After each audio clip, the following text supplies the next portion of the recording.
देखिए स्कूल के इस आलीशान इमारत को जो इस जंगल में बना है। अति नक्सल प्रभावित खूंटी मुख्यालय से लगभग 70 किलोमीटर दूर गरई गांव में यह मौजूद है। इस भव्य स्कूल को देखकर यह अंदाजा लगाना मुश्किल है कि इस स्कूल का संचालन कोई नक्सली संगठन भी करता होगा, लेकिन यह सच है। इलाके में सक्रिय नक्सली संगठन PLFI पिछले 7 सालों से इस स्कूल का संचालन कर रहा है और यहाँ फिलहाल लगभग 800 से ज्यादा बच्चे अंग्रेजी माध्यम से अपनी पढ़ाई भी कर रहे हैं और इसकी जानकारी मिलते ही प्रशासन ने अब स्कूल का अधिग्रहण कर लिया है। कोशिश ये रहेगी कि स्कूल जैसे है उसको और चलाया जाए, अगले कुछ सालों में यहाँ पे 12वीं तक की शिक्षा दी जाए और अगर हो सके तो आगे जाकर के यहाँ पे ग्रेजुएट कॉलेज की ज़मीन है। अभी प्रशासन आखिर ऐसी क्या जरूरत पड़ेगी प्रशासन को स्कूल यहाँ से कुछ गरीब पे जो कमेटी चला रही थी उन्होंने रिक्वेस्ट किया था कि स्कूल जो है अब प्रशासन चला, तो सोसाइटी जो है उसको बदल दिया गया है। अब पहले यहाँ पे लोकल लोगों की कुछ सोसाइटी थी, अब उन्होंने एक रिक्वेस्ट डाली थी तो उसमें कुछ जैसे अनुमंडल पदाधिकारी, अनुमंडल पुलिस पदाधिकारी, वीडियो वगैरह रहेंगे और उसी से फिर अर्ध सरकारी तरीके से चलेंगे। 80 एकड़ में फैले इस विद्यालय में सभी सुविधाएं उपलब्ध हैं, लेकिन आश्चर्य की बात तो यह है कि पुलिस प्रशासन और सरकार के खुफिया विभाग को इसकी भनक तक नहीं लगी।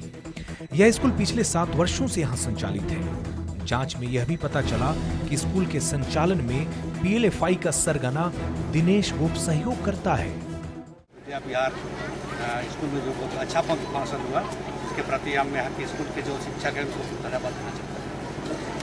स्कूल को सर प्रशासन ने टेक ओवर कर लिया है, आखिर ऐसी जरूरत क्या जरूरत क्यों पड़ी सर स्कूल को लेने? जरूरत पड़ गई, कुछ प्रशासनिक पॉइंट है यहाँ, कुछ जमीन जगह का प्रॉब्लम है, इसीलिए देना पड़ा है।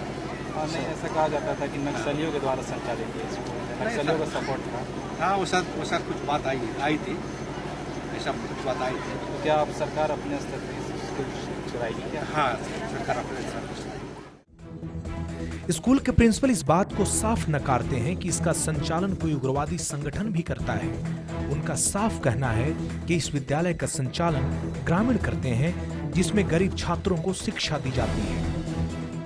बताया जा रहा है कि इस स्कूल का संचालन पिछले कई वर्षों से PLFI के संग दिनेश गोप करता आ रहा है।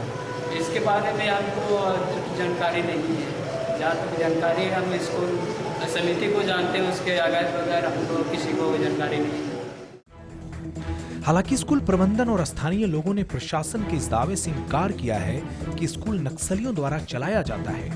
ग्रामीणों ने कहा है कि यहाँ गरीब मजदूर और किसानों के बच्चे पढ़ते हैं और अगर सरकार इसका अधिग्रहण करती है तो यहाँ पढ़ने वाले बच्चों को निःशुल्क शिक्षा देना होगा।